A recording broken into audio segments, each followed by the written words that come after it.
Share बाजार का एक पुराना नियम होता है दोस्तों। जब चीजें महंगी होती हैं तो लोग उन्हें और खरीदते हैं। लेकिन गोल्ड के बाजार में इस वक्त बिल्कुल उल्टा गेम चल रहा है। बीते एक महीने में गोल्ड 9% चमका हुआ है। कीमतें आसमान छू रही हैं, फिर भी समझदार निवेशक ने इनमें नया पैसा लगाना कम कर दिया है और मुनाफा समेटना शुरू कर दिया है। आखिर ऑल टाइम हाई पर पहुंचे सोने से निवेशक क्यों भाग रहे हैं? क्या ये किसी बड़े क्रैश का संकेत है या फिर एक नए उछाल से पहले का सन्नाटा है? आइए डिकोड करते हैं गोल्ड मार्केट का ये विरोधाभास। नमस्कार, मैं हूं आपके साथ संध्या बिष्ट और आप देख रहे हैं एटी हिंदी। शेयर बाजार में तेजी रही, सोने में शानदार कमाई कराई, माइक्रो कैप और ऑटो जैसे सेक्टर ने भी निवेशकों को अच्छा रिटर्न दिया। आमतौर पर ऐसे माहौल में लोग जो है ना ज्यादा कमाई के लिए शेयर बाजार और इस पर पैसा लगाते हैं। लेकिन जुलाई के फंड फ्लो के आंकड़े बिल्कुल अलग कहानी बता रहे हैं। वेलम कैपिटल की अगस्त 2026 की monthly macro grid chart book के मुताबिक निवेशकों ने एक महीने में मनी मार्केट फंड में 1,40,390 करोड़ डाल दिए। अगर इसे और आसानी से समझें तो कमाई सोने और शेयर बाजार में हुई, लेकिन सबसे ज्यादा पैसा ऐसी जगह पहुंचा जिसने निवेशक तुलनात्मक रूप से सुरक्षित मानते हैं।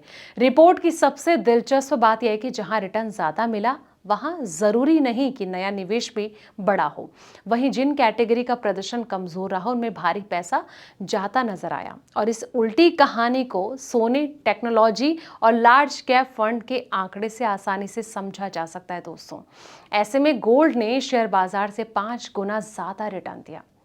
रिपोर्ट के मुताबिक गोल्ड ने एक महीने में 9% रिटर्न दिया। पूरे इक्विटी बाजार का रिटर्न इस दौरान 1.8% रहा। इसका मतलब है कि गोल्ड ने शेयर बाजार के मुकाबले 5 गुना रिटर्न दिया। अब सोने में तेजी की शुरुआत अमेरिका की एक कमजोर जॉब्स रिपोर्ट के बाद हुई। अमेरिका में रोजगार से जुड़े आंकड़े उम्मीद से काफी कमजोर रहे। इससे निवेशकों को लगा कि अमेरिकी फेडरल रिजर्व के लिए ब्याज दर दोबारा बढ़ाना आसान नहीं होगा। अब ब्याज दर बढ़ने का डर कुछ समय के लिए कम हुआ, सोने को सहारा मिला। इसी दौरान तालमेल के साथ किया गया येन इंटरवेंशन भी सफल नहीं रहा और इसके बाद सोने में जोरदार तेजी आई। सोने के खदान चलाने वाली यानी कि गोल्ड माइनिंग कंपनियों के शेयर जो हैं उससे भी ज्यादा चढ़ते हुए नजर आए हैं। अब ऐसे में सोना चढ़ा, लेकिन उसमें आने वाला जो पैसा है वो घट गया। प्रीशियस मेटल फंड्स ने सालों का अपने सबसे अच्छे महीना दिया और इसके बावजूद निवेशक ने इन फंड्स में पहले के कारोबार मुकाबले अगर देखा जाए तो कम पैसा लगाया। अब जून में प्रीशियस मेटल फंड्स में 8,680 करोड़ रुपए आए। जुलाई में यह निवेश घटकर 4,084 करोड़ रुपए रह गया। यानी कि सोने की जोरदार तेजी के बावजूद इन फंड्स में आने वाला पैसा 4,596 करोड़ कम हो गया। इसे और आसानी से समझे तो ये कहा जा सकता है कि जिन निवेशकों ने गोल्ड से कमाई की उन्होंने अपनी पूरी रकम दोबारा सोने में नहीं लगाई। उन्होंने कमाई का जो पैसा है वो निकालकर दूसरी जगह रखना बेहतर समझा है। यानी कि मनी मार्केट में अचानक आया 1.40 लाख करोड़ रुपए। सबसे बड़ा बदलाव मनी मार्केट फंड्स में नजर आया। जून में इस कैटेगरी में 65,530 करोड़ निकले थे, लेकिन जुलाई में तस्वीर जो है पूरी तरीके से बदल कर रख दी।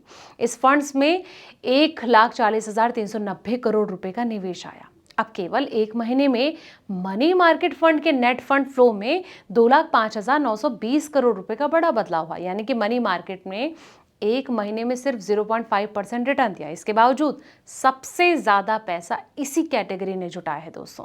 लेकिन जब भी आप ऐसे फंड्स कैटेगरी में इन्वेस्ट करें तो अपने फाइनेंशियल एडवाइजर से जरूर सलाह मशवरा करें।